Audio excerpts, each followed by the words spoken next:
John from JO Ventures Outdoors, and today I've got another video for you, and this is an exciting one. This past weekend on Saturday, I headed over to Bloomington, Illinois to go to the Gun and Knife Show with Big J, Jerry, and his wife Sara.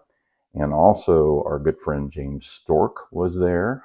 James is a follower of our channels and many other channels in the community. So it was great to see James as well. And we just had a great time. This show is this right here. It's the Pope Creek Shows Limited. And you can see the information there. They do have a website. And you can kind of see some of that information here. And here are some of the dates coming up.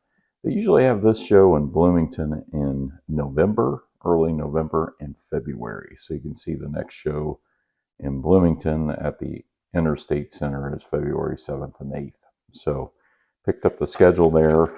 Pope Creek shows, really a good show, gun and knife show, and we had a great time. So, you know, as usual, we had show and tell, and as it ended up, their website was actually wrong.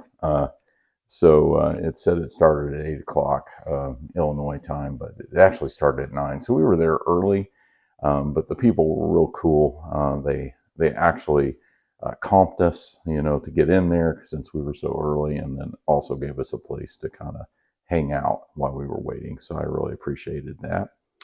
And so we shared some knives back and forth and visited. Sara and I and Jerry.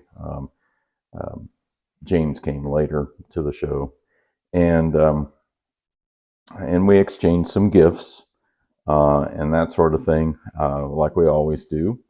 And that was really cool. I really appreciate all the gifts, and I'll show you a couple of the gifts here in a minute. But and Jerry showed me a fixed blade that I'm going to actually do a sheath for him here in a little bit, but I'll show that later when I actually do the project. So, because I've got enough here to get through from the show. So you head in, and there's lots of vendors there, and there's like 4 or 5 main traditional knife vendors, and those are the ones we usually talk to. But this time around, I was looking for some vintage case there at the show. Oh, we also went afterwards. They took me out to Cracker Barrel, and Jerry and Sara, I really appreciate that. That was very generous of them to do that. And then we went to an antique store and a pawn shop, which I'll show you what I picked up at the pawn shop. But anyway, so we went to the booth, and the first thing I picked up for the day, this is something I've been wanting for my collection for quite a while. And it's actually, yeah, Tom at Knife Delights. It's actually another buck knife. And it is the original version of the Buck 112 Ranger. And this one's in great shape. I did do some polishing on it. It has some spots here on the bolsters and some things like that. And I believe that's a 2006, but you can correct me if I'm wrong. I believe that's what I looked up. That was a 2006. But I really love the handles on this one. This one was in really great shape. The guy was really cool about letting me choose which sheath I wanted and that sort of thing, because he had like 3. He had an older version and with the squared bolsters, which I didn't really like. And then he had another newer version with some writing on the etching on the blade, which I did not like. So this one was the one I liked the best. And so I picked that up at the show. Really great to have a 112. I do think I'm in love. This is just a perfect size for your hand, and I love the feel of this. So, and it's got a decent sheath to go with it. I mean, it's really in great shape. I did a little treatment to it, and it's got the 112 there on the back. So that was a great pickup there at the knife show. So that was the first thing I bought, actually, and really was my main purchase, was that Buck 112. I was going after some older case knives, but the prices just weren't there for me, so they were kind of high on the ones I wanted, so I didn't do it. But there was another booth there, and the guy was like, it had $10 on the sign on his case, and he had a bunch of old knives in there, and some of them need a little cleanup and things, but I didn't care about that. And then he said, well, now they're $5. He just wanted to get rid of them. So here are the ones I got out of that booth. This is a Opinel number 7 in carbon steel. It says Carbone there. And this is a 1986. And what's cool about this, or different, I should say, is it doesn't have the lock closed. The newer Opinels, here's my number 6, have it so you can lock it closed. And that didn't happen until 2000. So this is a number 6 carbon steel, and you can see the difference in the tang stamp there too. But so I thought that was kind of cool to pick up an Opinel for $5. So that was a good deal right there. And then in that same booth, so I got 4 knives from him. I spent $20 on these 4 knives. The next one here was actually a Western. And I don't know which version this is. It's a Western USA. Oh, here it is, the tang stamp on the back. Jerry or BDH would know more about these. 742 Stockman. And it's in decent shape. I mean, it's been whittled on the blade a little bit, kind of scratched up. Jerry also picked up a Western from them too. That actually, oh, it's a great version. So this is an 80, this is stainless steel. It says, yeah, stainless steel, that's what it says there. Sheep's foot blade. And here's the spade blade. So there it is. I mean, they're a little lazy on the snap at the moment, but I think with some cleaning, it should clean up pretty nicely. So picked up that Western Stockman. And then they had, Jerry actually found this in there, but they had this for $5. And this is actually, yeah, you can see it. It's a Primble Belknap hardware, and it's a little penknife. So let's see, opens it up from the other side. And yeah, it's been used a little bit. You can see a little bit of a dip there, but I thought this thing was in great shape. It's got a little bit of wobble there, but not bad. And for $5, that'd be a nice project and have another John Primble in the collection. So got that one there. This one I kept picking up and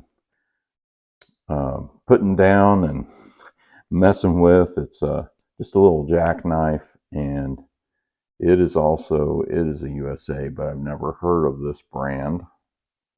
It's LF&C USA. So if anybody knows what that is, I haven't done any research on this yet, but I just really like the action on this knife, and I figured for $5 just to make a nice little project. Pocket dropper, it's in great shape. Got pinned on covers. They're all in good shape. It just needs to be cleaned up. So, I mean, the main blade's been whittled on a little bit, you know, but we can clean that up pretty good, I think.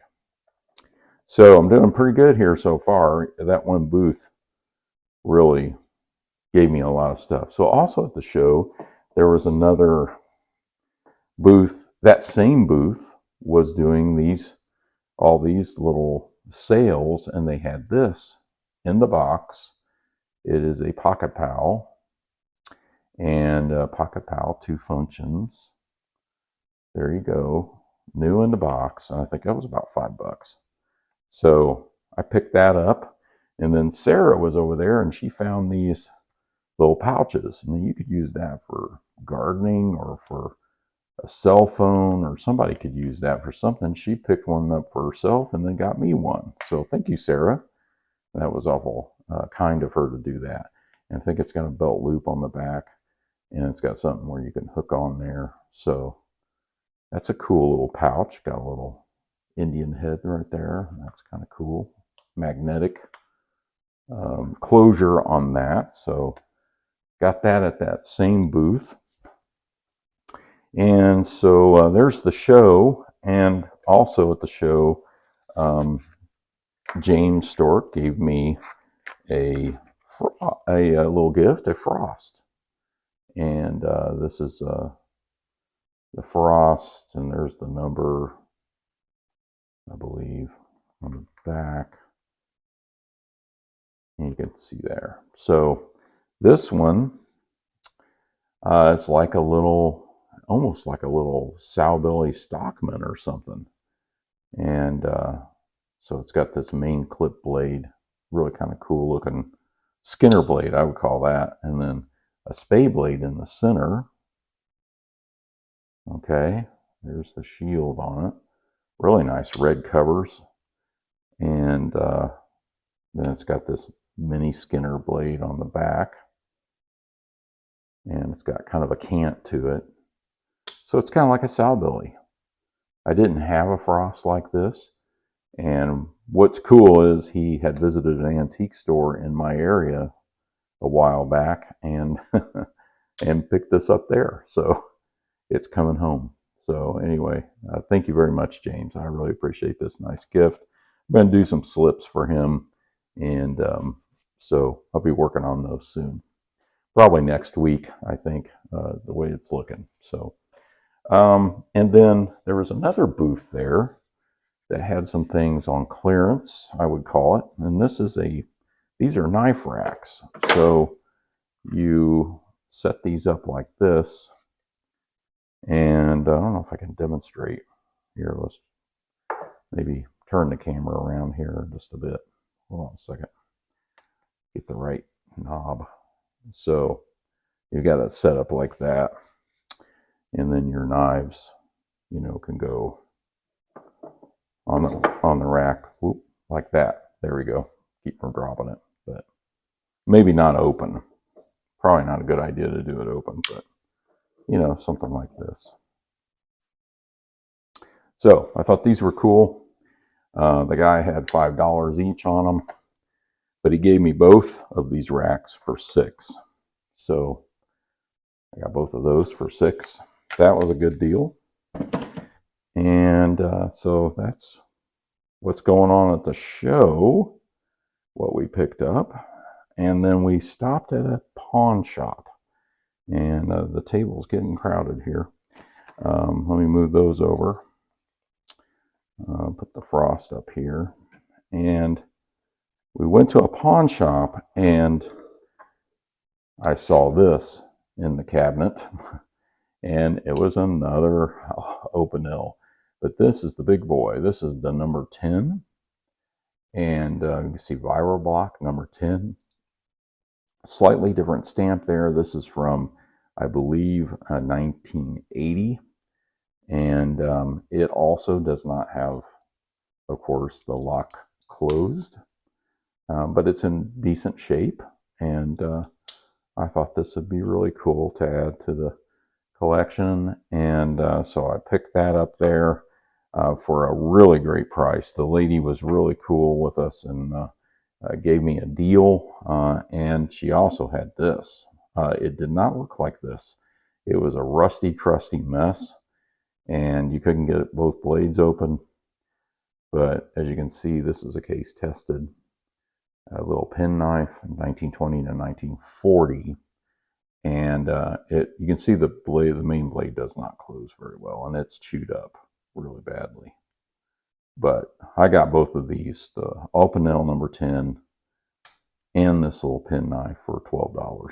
So that's a heck of a deal. This is a green bone, and I've done some polishing on this. As you can see, sharpened it, filed the kick down on this main blade. And so there we go. Nice addition to the case vintage collection. And so I think I did pretty well here. And I really appreciate the hospitality of Jerry and Sara and James. Thank you for the gift. as well, all of you, for your gifts that you gave me, and for your great hospitality. It was a great time. Remember, if you want to check out one of their shows, Pope Creek shows, you might just double check the time on the website to make sure it's correct. But uh, well run, great people, and we had a great time. So